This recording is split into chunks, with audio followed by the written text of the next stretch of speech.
তোমাকে যদি জিজ্ঞাসা করা হয় তোমার ওজন কত, তোমরা ওয়েট মেশিনে যেটা মেপেছো সেটাই বলো।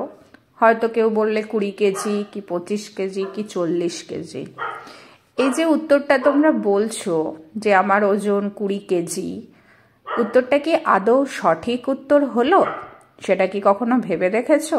চলো আজকের ভিডিওতে আমরা জেনে নিই যে আমরা উত্তরটা ঠিক বলি না ভুল বলি।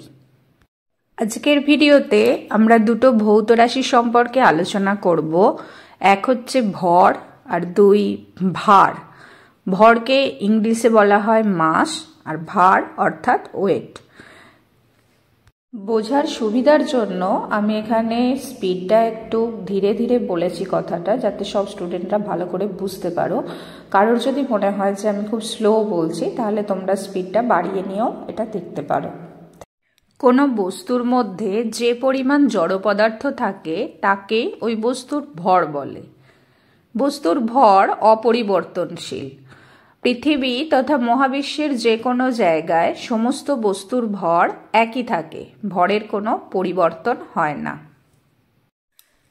ভার তার আরেক নাম হলো ওজন।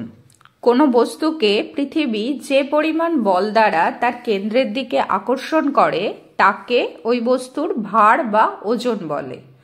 ওজন হলো এক প্রকার বল, এবং তোমরা জানলে অবাক হবে যে বস্তুর ওজন পরিবর্তনশীল। পৃথিবীর বিভিন্ন স্থানে বস্তুর ওজন বিভিন্ন হয়। সমতল ভূমিতে বা সমুদ্র পৃষ্ঠ বরাবর কোনো বস্তুকে ওজন করলে যা হবে, আবার যদি সেই একই বস্তুকে পাহাড়ি এলাকায় উঁচু জায়গায় নিয়ে গিয়ে ওজন করা হয়, তাহলে সেই বস্তুর ওজন কিছুটা কমে যায়।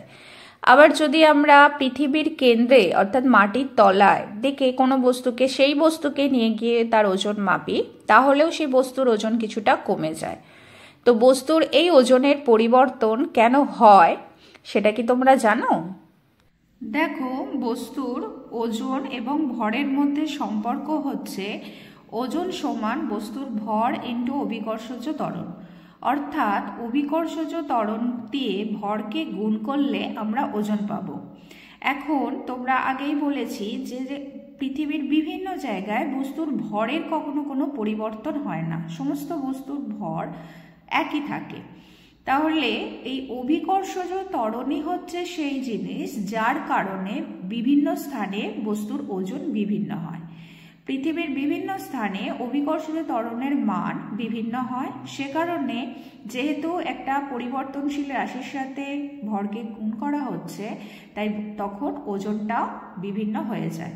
যে স্থানে অভিকর্ষজ ত্বরণের মান বেশি হবে সেখানে ওজন বেশি হবে, যে স্থানে অভিকর্ষজ ত্বরণের মানটা কম হবে সেখানে বস্তুর ওজনও কমে যাবে।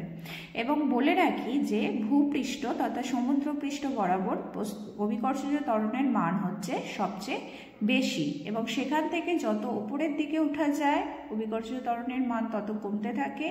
আবার ভূপৃষ্ঠ থেকে যত পৃথিবীর কেন্দ্রের দিকে যাওয়া যায় সেখানেও অভিকর্ষজ ত্বরণের মান কমতে থাকে। এবার থাম্বনেলে যে কোশ্চেনটা আমি বলেছিলাম, ভিডিও শুরুতেই যে প্রশ্নটা আমি বলেছিলাম যে আমরা যখন ওজন বলি 40 কেজি, কথাটা আমরা ঠিক বলি কি ভুল, এখন আমরা সেই প্রশ্নটার উত্তর জানব। দেখো, ভরের সিজিএস পদ্ধতিতে একক হচ্ছে গ্রাম এবং এসআই পদ্ধতিতে একক কিলোগ্রাম। ওজনের সিজিএস পদ্ধতিতে একক ডাইন আর এসআই পদ্ধতিতে একক নিউটন। তাহলে আমরা যখন বলি যে আমার ওজন 40 কেজি, কথাটা ভুল কথা। অ্যাকচুয়ালি ওই যে ওজন বলে আমরা যেটাকে মাপছি সেটা অ্যাকচুয়ালি আমাদের ভর মেপে থাকি। তাহলে আমাদের ভর হচ্ছে, ভরের একক আমরা কেজিতে বা গ্রামে প্রকাশ করে থাকি, সেজন্য বস্তুর ভর আমরা বলি 40 কেজি বা 50 কেজি, যার যেমন হয়। ওজনের একক কিন্তু ডাইন আর নিউটন। কোনো বস্তুর ওজন বার করতে হলে তাহলে তার ভরকে অভিকর্ষজ ত্বরণ দিয়ে গুণ করে তবেই আমরা সেই বস্তুটার ওজন পাবো। অভিকর্ষজ ত্বরণের মান সিজিএস পদ্ধতিতে হচ্ছে 981 বা এসআই পদ্ধতিতে হচ্ছে 9.8।